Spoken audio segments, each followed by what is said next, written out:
పొద్దున్నే 6 గంటలకు ఆమరణ నిరాహార దీక్ష చేస్తున్న శ్రీరాములు గారు యాక్సిడెంట్లో చనిపోయారని చెప్పారు.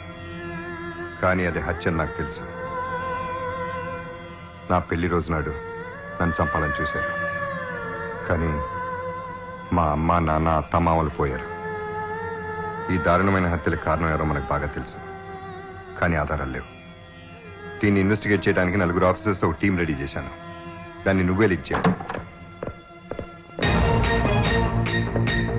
చిన్న పెద్ద భేదం లేకుండా ఇన్వెస్టిగేట్ చేయడానికి నీకు ఫుల్ అథారిటీ ఇస్తున్నాను. yes sir.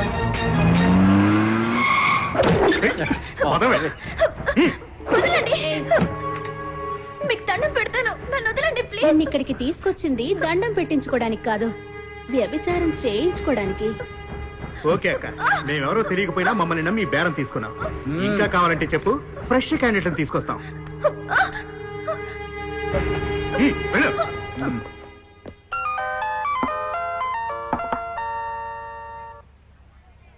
హలో నరేంద్ర, చెప్పండి. మంచి కిరొచ్చింది, వస్తావా? ఓ వచ్చేసారా? రండి. ఆంటీ చెప్తే ఏమో అనుకున్నాను, అదిరింది ఫిగర్. ప్లీజ్ నన్నేం చేయొద్దు.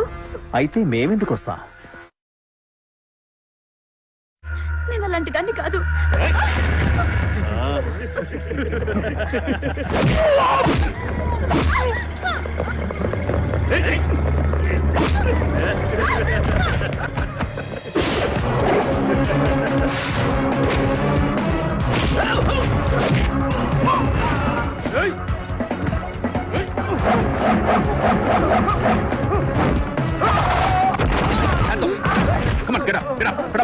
రాష్ట్రంలో సంచలనం రేకెత్తించిన ఆశ అత్యాచారం హత్య కేసులో మహేంద్ర భూపతి తమ్ముడు నరేంద్ర భూపతి ఆ హత్య తానే చేసినట్లుగా మీడియా ముందు ఒప్పుకోవడం జరిగింది.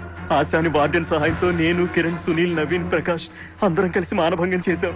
నేరాన్ని అంగీకరించినందున నరేంద్ర మరియు అతని స్నేహితులకు యావజ్జీవ కారాగార శిక్ష విధిస్తూ కోర్టు తీర్పు వెల్లడించింది. గల్లు గల్లు గజ్జ కట్టనా, నీ గుండెలోనే ఆశ పెట్టనా. గల్లు గల్లు గజ్జ కట్టనా, నీ గుండెలోనే ఆశ పెట్టనా. ఏంటి నీ గోల? నీ గోలేంటి? మహిళల కోసం పావులా వడ్డీ లాంటి ఇంకో కొత్త పథకం గురించి ఆలోచిస్తున్నాను. దాంతో పాటు మీ స్త్రీ పథకం గురించి కూడా ఆలోచించండి. ఏంటది? భర్త ఇంట్లో ఉన్నప్పుడు భార్య మనసుని అర్థం చేసుకుని ఆమెని సంతోషపెట్టే పథకం.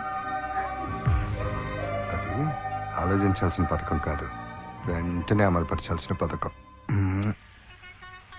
ఈ ఫైల్స్ అన్ని వెంటనే ఇండస్ట్రీ మినిస్టర్కి పంపించారు. సార్. నెక్స్ట్ ఫైల్ కూర్చున్నప్పుడు.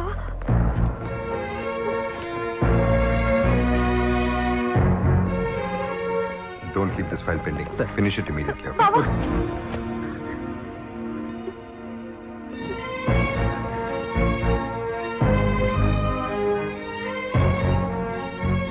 రాని కూర్చో. ఏమైంది? నాన్నకి హార్ట్ అటాక్ వచ్చింది. ఓపెన్ హార్ట్ సర్జరీ చేయకపోతే చనిపోతాడంటున్నారు. నాన్న పొలం కోసం చేసిన అప్పు పెరిగి ఇల్లు పొలం జప్తు చేశారు. ఎంత అవసరం అవుతుంది? 3 లక్షల దాకా అవసరం అవుతుంది. సీఎం సహాయ నిధి నుంచి నేను ఏర్పాటు చేస్తాను. వెంటనే హాస్పిటల్లో చేర్చి ఏర్పాటు చేయి. థ్యాంక్స్ బాబా. ఏంటిది? నేను ఎన్నిసార్లు అవమానించినా నా మీద కోపం రాలేదా? ఎందుకు? ఆ రోజు నిన్ను పెళ్లి చేసుకోవడానికి ఒప్పుకోలేదు. నువ్వు ఆ రోజు అలా మాట్లాడబట్టే నేను ఈ స్థాయికి వచ్చాను. ప్రజలకు సేవ చేసే అవకాశం నాకు దొరికింది.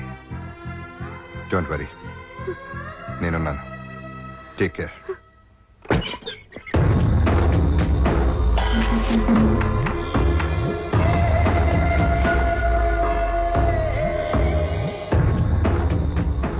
నూట 34 మంది ఎమ్మెల్యేల్ని మాజీ సీఎంతో కలిపి నీకు సపోర్ట్ చేయిస్తే నా తమ్ముడిని జైలుకు పంపిస్తావా? నీ తమ్ముడైనా నా తమ్ముడైనా వాడు చేసిన తప్పుకు జైలుకి వెళ్లాల్సిందే. ఒక పోలీస్ జోలికొచ్చావు, ఒక జడ్జి జోలికొచ్చావు, ఒక రియల్టర్ జోలికొచ్చావు. వస్తా వస్తా వస్తా వస్తా. మీరు తప్పు చేస్తే మిమ్మల్ని అరెస్ట్ చేయకుండా ఉండడానికి మీకు పోలీసులు కావాలి. మీరు తప్పు చేస్తే కేసును తప్పించుకోవడానికి మీకు జడ్జిలు కావాలి. మీరు తప్పు చేస్తే డబ్బు పడేసి కేసు మాఫీ చేయడానికి అర్థమైన నా కొడుకులు కావాలి. నాకెవరూ అక్కర్లేదు. ఎందుకంటే నేను తప్పు చెయ్యను. నేను తప్పు చేయనంత వరకు మీరే కాదు, ఆ దేవుడు కూడా ఆ సీట్ నుంచి నన్ను తప్పించడు. నేను సీఎంగా ఉన్నంత కాలం పేద ప్రజలు గుండెల మీద చేతులు వేసుకుని నిద్రపోయేలా చేస్తాను. మీకు నిద్ర లేకుండా చేస్తాను. మీ గుండెల్లో నేను నిద్రపోతా. బతికినంత కాలం ఎందుకు నాన్న?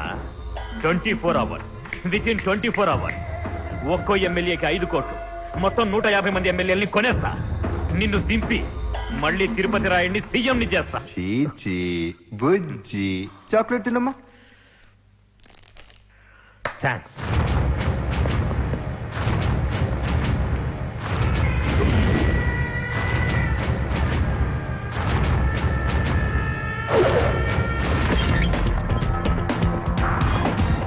ఏం కావాలి మేడం? ఈ ఖైదీ ఏ సెల్లో ఉన్నాడు? అది మేడం, చెప్పు, ఏ సెల్లో ఉన్నాడు?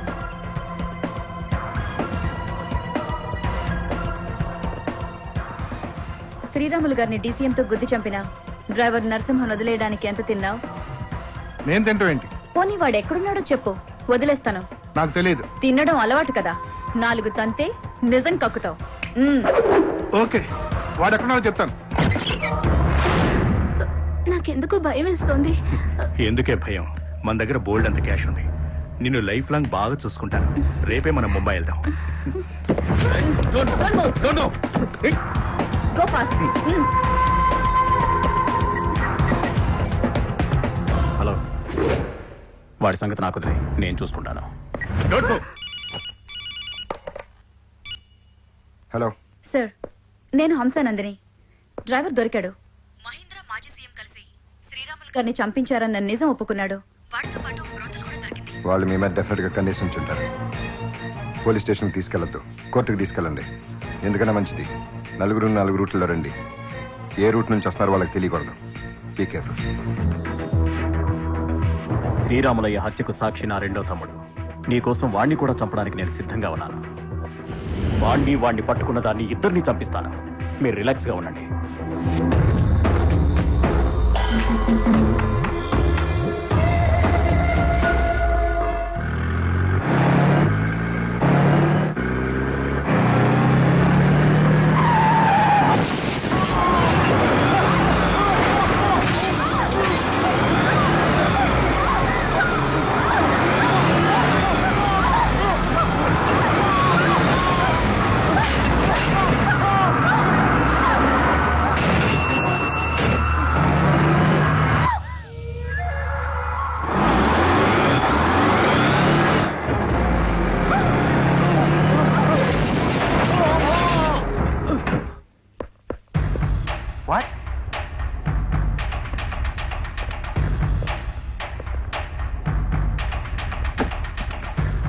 ఎలక్షన్లు జరిగి ఏడాదవలా, మళ్ళీ ఎలక్షన్లు అంటే డబ్బెక్కడి నుంచి వస్తుంది? అయినా ఈసారి గెలుస్తామని గ్యారంటీ ఏముంది? గెలిపిస్తా. వచ్చే ఎలక్షన్స్ లో ఒక్కొక్కరికి 5 కోట్లు ఖర్చు పెట్టి నీ అందరినీ నేను గెలిపిస్తా. మీరు ఎలక్షన్స్ కు ఒప్పుకుంటే అందరూ ఇక్కడి నుంచి బయటికి వెళ్తారు. లేకపోతే నేను తిరుపతి రాయుడు మాత్రమే బయటికి వెళ్తాం. ఏంటి? మీరు రాజీనామా చేయకపోతే మీ అందరినీ డిస్మిస్ చేస్తాను ఈ లోకం నుంచి.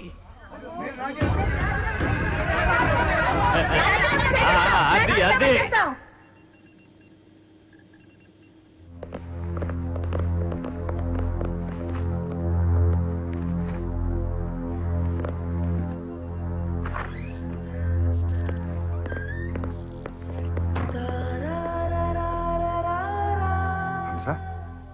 హంస,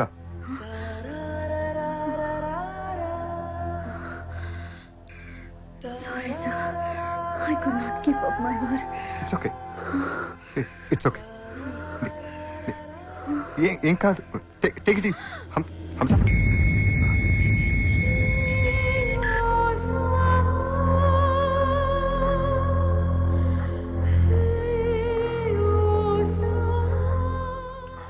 సార్, రాజీనామా పత్రాలు.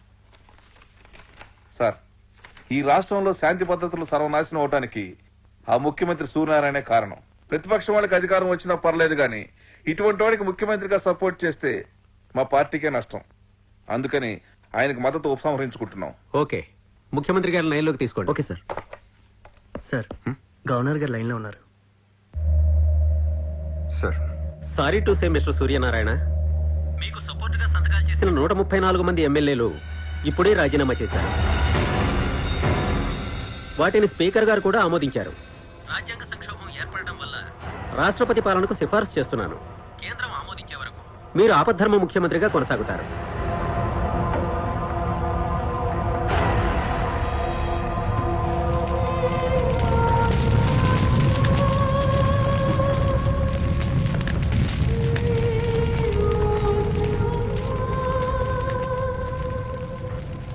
పీడీఎఫ్ అధ్యక్షులు వి సూర్యనారాయణకి ఇచ్చిన మద్దతును ప్రోగ్రెసివ్ పార్టీ ఉపసంహరించుకోవడంతో వి సూర్యనారాయణ నాయకత్వంలో నడుస్తున్న ప్రస్తుత ప్రభుత్వం పడిపోయింది. ఇప్పుడు మళ్లీ ఎన్నికలు జరుగుతాయా లేక ఎవరైనా ప్రభుత్వాన్ని ఏర్పాటు చేస్తారా అనే సందిగ్ధంలో రాష్ట్ర ప్రజలు ఉన్నారు.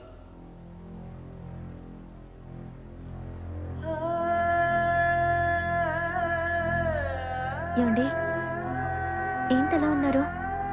హంసను చంపేశారు. ఒక సిన్సియర్ పోలీస్ ఆఫీసర్ని చంపేశారు. భయం వేస్తుందండి. నన్ను చంపేస్తారనే? సావు గురించి భయపడితే యుద్ధ భూమిలో సైనికుడు ముందడుగు వేయలేడు. Correct politician అనిపించుకున్నావు. ఆ లేడీ ఎస్ఐని డ్రైవర్ని ఇద్దరిని చంపించడం అడ్డు తొలగించుకున్నావు. అబద్ధం. ఏంది అబద్ధమా? రేయ్, ఆయన తీసుకురండి.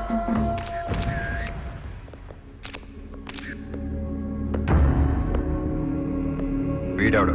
ఓహో, వీడెవడో నీకు తెలీదా? సరే, నువ్వెవరో వీడే చెప్తాడు. చెప్పరా. నా పేరు నారాయణ అండి. నేను చచ్చిపోయిన ఆ డ్రైవర్ నర్సింగ్ అన్నదమ్ములమండి.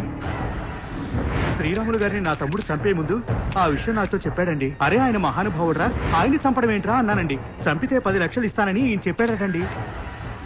అంతే, నా తమ్ముడు శ్రీరాములు గారిని చంపేశాడండి. ఇప్పుడు నేను సీఎంని, నీ తమ్ముడు పోలీసులకు దొరికిపోయాడు, వాడు ఇప్పుడు సాక్ష్యం చెప్తే నేను జైలుకి వెళ్తాను. అందుకని నువ్వు వెళ్ళి వాడిని చంపే, లేకపోతే పోలీసులతో ఎన్కౌంటర్ చేయిస్తానని నన్ను బెదిరిస్తున్నాడు సార్ ఈయన. ఆ భయంతోనే నా తోడ పుట్టిన వాడని కూడా చూడకుండా నా తమ్ముడిని, ఆ లేడీ ఎస్ఐని ట్రక్కుతో తొక్కించి చంపేశాను. వరే వరే వరే వరే, ఎన్ని నాటకాలు ఆడారో సూర్యనారాయణ. సారు సారు అని వెనకాల చేరి గొయ్యి తీసి నన్ను దాంట్లో పడేస్తుంది. గురువు గారు శ్రీరామ వెనకాల చేరి గొయ్యి తీసి ఆయన దాంట్లో పంచి పెడుతుంది. ఒళ్ళు దగ్గర పెట్టుకుని మాట్లాడు. నా భర్తను ఎవరు చంపారో, ఎలా చంపించారో నాకు బాగా తెలుసు. ఏందమ్మా నీకు తెలిసింది? రాజకీయాలు ఇష్టం లేదని నేను నమ్మించాడు. మీ ఆయన్ని చంపించి నీ ద్వారానే ఆ సీట్లో కూర్చునేట్లు చేసిండు, నీ ద్వారానే సీఎం అయ్యేట్లు చేసిండు. ఏంది నీకు తెలిసింది? అంతేకాదు, ఇతను అమలు చేసిన అన్ని పథకాల్లోనూ ఎన్నో కుంభకోణాలు జరిగినాయి. అవన్నీ నిరూపిస్తాను, ఇతని ఉరికమ్మ ఎక్కిస్తాను. ఏందా చూస్తారు? ఇంకా అరెస్ట్ అయ్యండి.